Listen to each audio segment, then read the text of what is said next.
Assalamu alaikum wa rahmatullahi ta'ala wa barakatuhu. Barkamu da yau, barkamu da sake saduwa tare da ku a daidai wannan lokaci. A yanzu zanen muka samu wasu rahotanni don gani da wayannan manya-manyan jarumai da kuke gani kamar haka. Maryam Bout da kuma wannan babban jarumi wanda ya sanu kuma aka san shi a bangaren waƙoƙi da kuma fina-finai wato Abin Zango. Kamar yadda mutane da suke ta cewa tabbas wannan haɗi yayi kuma wannan haɗi ya dace kuma ko kaɗan babu kokonto babu algus a cikin wannan tafiya. Wasu da suna ta cewa kuma suna ta mamaki kan cewa babu ta yana za a yi wannan haɗi yayi kamar yadda wasu suke furtawa. Sai dai wasu sun furta cewa haɗin yayi ba don komai ba sai don gudanar tsakanin gudun ruwan da yake gudana a cikin zuciyarsu. Don wasu sun ce a yanzu ma ba jini ne yake gudana ba ruwa ne kuma ruwan soyayya ne ba komai ba.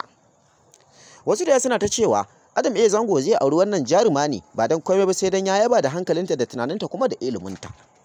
Haka zalika wasu kuma da suna cewa ita kuma wannan jaruma za ta aure jarumi Adam Zango ne ba don komai ba sai don samun ɗaukakar da yayi da kuma kuɗaɗen da yake da su, amma in ba haka ba babu dalilin da yasa za ta aure shi.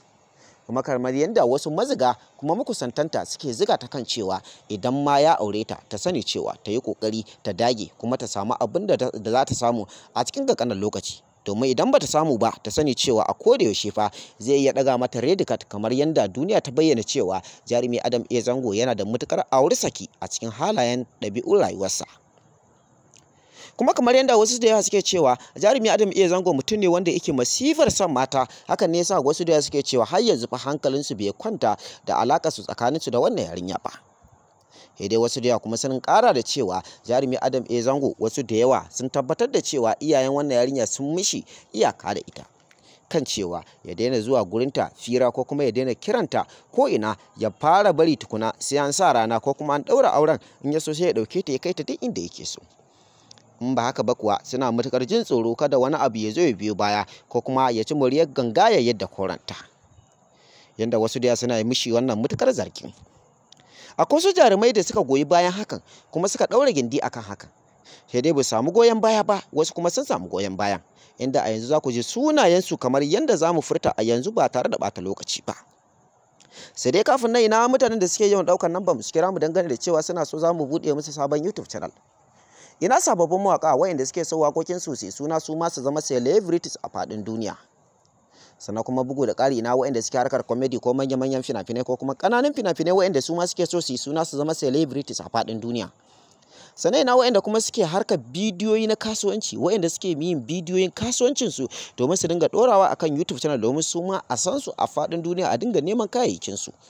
Ku sani cewa a yanzu nesa ta riga ta zo kusa, ga mai bukata zai iya ɗaukar nambar mu ya kira mu kai tsaye ko kuma ya bibiye mu ta WhatsApp domin mu tallata mishi hajojinsa a faɗin duniya, ko kuma mu buɗe mishi sabon YouTube channel domin ya dinga ɗora shirye-shiryensa akan YouTube channel ɗin shi. Domin YouTube channel shi kaɗai ne kafafen da yake isar da sako a cikin ƙanƙanin lokaci.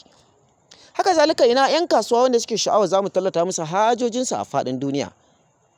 Ina malamai magada annabawa, ina kuma masu magunguna na gargajiya.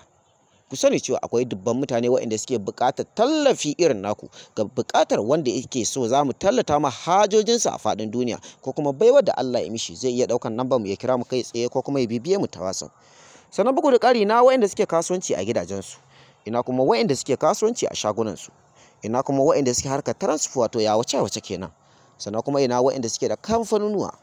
Ku sani cewa domin mu tallata muku hajojinku a faɗin duniya za ku iya ɗaukar nambar mu ku kira mu kai tsaye ko kuma ku bibiye mu ta WhatsApp.